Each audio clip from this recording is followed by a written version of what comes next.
Alam niyo po, grabe pong hirap ng aming buhay. Nakikitira lang po kami, nakasangla po yung aming bahay.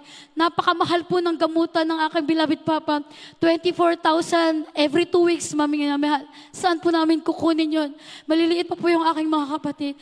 Ngunit sa kabagan ng mahal na Panginoong Sus po, nung buong pamilya po kaming naglingkod sa mahal na Panginoon, isang linggo lang po mga minamahal.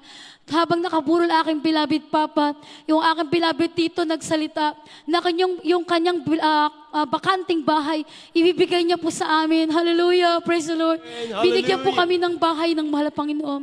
Ang sabi po ng mahal na Panginoon, sus, malit na bagay, malaking bagay, pasalamatan sa mahal na Panginoon. Alam niyo po yung bahay na yun, tumutulo siya mga minamahal. Slab lang po yung kanyang, bagamat second floor mga minamahal, tumutulo tuwing umuulan.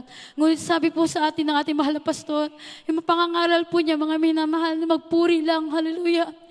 Bubuhos ng mahal na Panginoon pagpapala sa kanyang takdang panahon. Alam niyo po, patuloy po kami naglingkod sa mahal na Panginoon. Minsan po, wala po kaming pamasahe. Dumadalo po kami, dumadating po sa time na yung huling pera po namin mga minamahal, yun po yung pangkakain na lang po dapat namin ng hapunan. Ngunit dahil nga po sa kabagan ng mahal na Panginoong Sus, sabi ng mahal na pastor, wag absent sa gawain ng mahal na Panginoon. Hallelujah. Magpatuloy lang tumalo ng tumalo. Alam niyo po ang pagpapala ng mahal na Panginoon. Andiyan po na kantong-kantong po yung mga kapatid ko. Ang mama ko din po, kantong po ang kapatid ko. Sabi ng mahal na Panginoong Sus, sa oras ng kagipitan, pasalamatan mo ang mahal na Panginoon. Sa kabagan po ng mahal na Panginoon. Alam niyo po, para po makalibre po kami ng sakay sa jeep po, nakikiusap po kami mga minamahal. Nagbibigay po kami ng paanyaya. Hallelujah, glory to God lamang po. Nandiyan pang usap ng mahal na Panginoon na pasalamatan siya. Magbigay ng paanyaya, hallelujah. Kabaga po ng mahal na Panginoon, sus, may ginamit ang mahal na Panginoon. Alam niyo po mga minamahal, grabe pong pagpapala ng mahal na Panginoon. Sabi nga po, tinanggap mo libre, pamahagi mo ng libre. Ang paanyaya, ito'y nagbumula sa mahal na Panginoon. Sus, ito'y libre, wala pong bayad. Ngunit meron pong isang pasahero na pinagpipilitan po sa amin, bigyan po kami ng 500 pesos mga minamahal.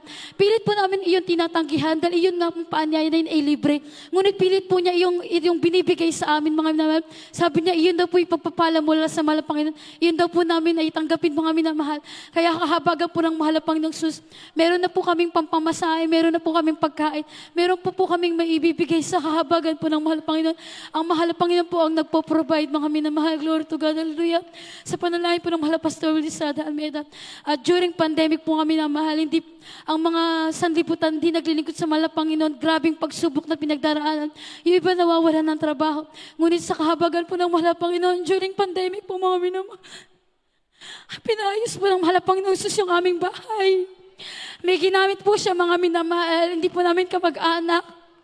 Hindi po namin kakilalang lubusan.